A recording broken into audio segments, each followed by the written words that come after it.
right. Congressman Kevin Cramer. Congressman Cramer, thank you so much for being generous with your time. And join us, obviously, talking about a very serious situation in Syria. First off, have you been debriefed up to this point by either Speaker Boehner or somebody with the latest details? Well, I don't know about the latest details. I have had conversations, of course, with leadership, and I've read the war resolution, the resolution seeking the Congress's support for military action. There have been briefings every day in Washington. Of course, I'm not in Washington, but look forward to getting back there and attending a briefing in fact, my first hour back next Monday. So what can you tell us that the media is not telling us at this point? I'm assuming you know something that, not classified information necessarily, but something that obviously we're not being told. Well, I don't know that there's anything, Chris, that you're not being told. And yes, we do have access to some classified information. But frankly, until I see and hear that classified information directly, you know, I'm reluctant to talk about evidence, but you're reading and seeing everything that we're reading and seeing for the most part. I would tell you this from a more perhaps direct perspective and personal perspective. I was actually in the Golan Heights about 2 weeks ago, a little over 2 weeks ago, and looked into Syria and you know, listened to the fighting going on. We could literally hear the bombs and the mortar fire, could see two communities, one held by the rebels, one held by the government. And it was just a day or two after we left there that this attack supposedly took place, including weapons of mass destruction.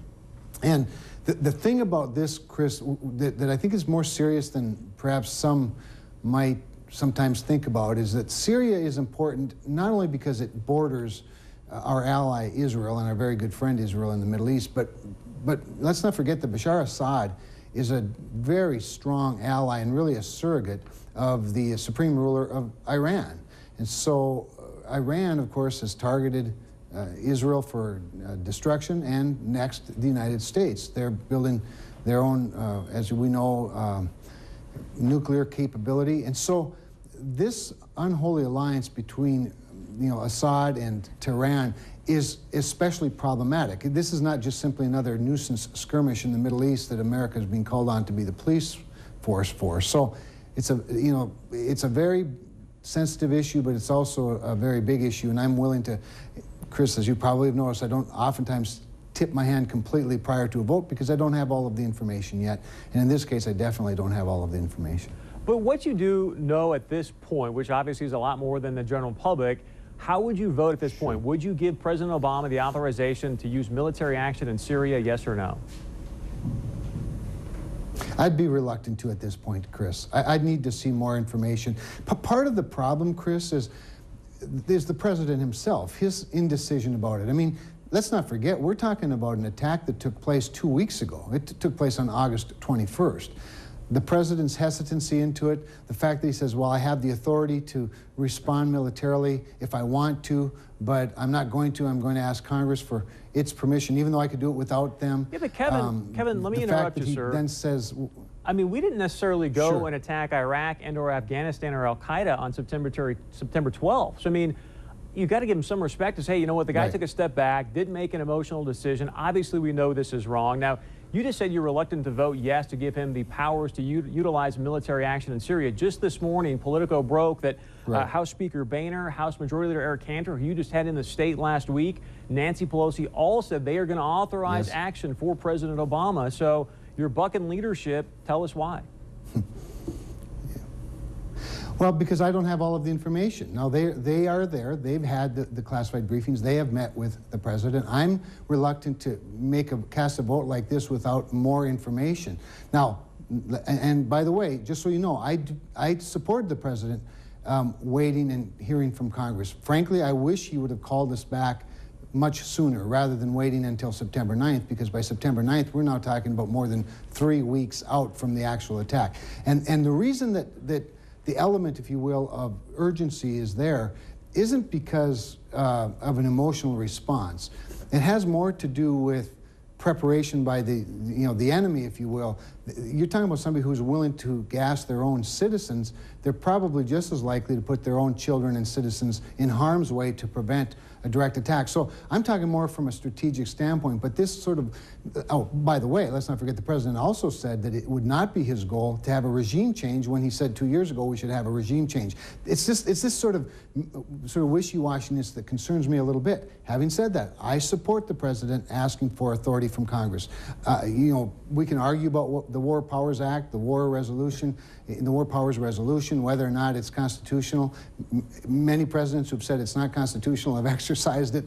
So all of that argument aside for a minute, I think this is a case where he's done the right thing in terms of waiting to get support from Congress, because we have a constituency, quite frankly, right now who's a bit fatigued in the Middle East. So it's not that I don't support him doing this. I'm just saying that his lack of decisiveness is a part of the problem when it comes to how we're going to deal with this situation. Kevin, I've got a theory here, and I want you to poke some holes in it, if you will. I look at, you talked about the alliance of Syria and Iran. I look at the alliance of Syria and Russia, and Mr. Putin, who has already sort of spit in our face with the Snowden situation.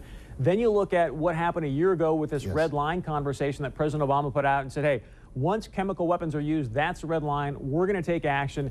I think Putin saw no action on behalf of what was going on with Snowden, thought, I'm going to push the envelope here.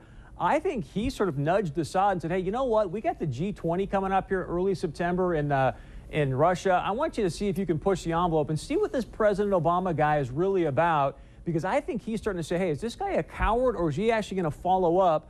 Talk to me about, are there holes in that theory, and how important is Russia in this conversation?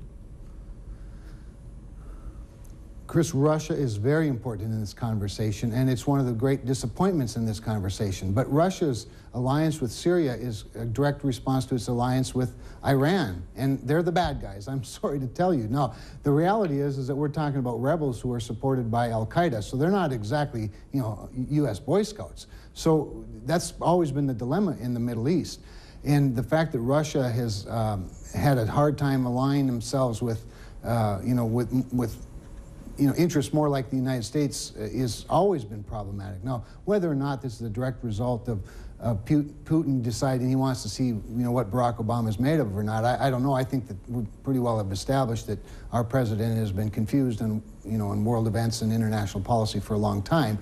But it certainly is a contributing factor to the chaos. But I think it's a powerful way for Putin to look at also Iran and China and go, see, I told you, this guy's not going to follow through. Let's keep moving the ball, if you will, and see where he's actually going to stand up and stop us. Last question. You had Secretary Kerry come out last week and call the Assad regime himself a thug and a murderer, and using these chemical weapons, killing innocent women and children. You said you're hesitant about giving President Obama military authorization, if you will. Help us understand that, because I look at the only two people that have also used WMDs, besides ourselves, obviously, would be Hitler and Saddam Hussein. How can we not go do something to protect innocent women and children? Chris, we may very well do that. I'm just telling you that right now prudence is more important. This has been 2 weeks since the attack supposedly took place. Another week of investigation and evidence building. And let's not also forget, we are a unique democracy in that the will of the people matters here as well. And right now, our country is not overwhelmingly supportive of these kinds of skirmishes and our involvement in them. So I'm saying we need to be prudent. The president has chosen a prudent route. Frankly, he needs the help. I don't think he's got the wherewithal to make these tough decisions. So we may very well do exactly what you're talking about. But let's not forget that behind all of this is this other country of Iran, where the president's indecision has led to Iran enhancing its nuclear capabilities, thumbing their nose at us. This thing has long-term consequences if we don't take some action fairly soon to deal with not just Syria, but more importantly, their big brother, Iran. And so we just need to do it right, we need to do it well, and we need to do it with the support of as much of the American public as we can possibly get. Congressman Kevin Cramer, always great to have you on. You're always very generous with your time. We appreciate that very much, especially with such a serious situation taking place. We look forward to having you back on soon. I think one thing we also got to keep in mind is this obviously puts the Farm Bill on the back burner, so we'll see what that means for September 30th. As always, be sure and stay with us. We got much more coming up here on 630 Point of View. Join our conversation 24/7 at our website, 630pov.com.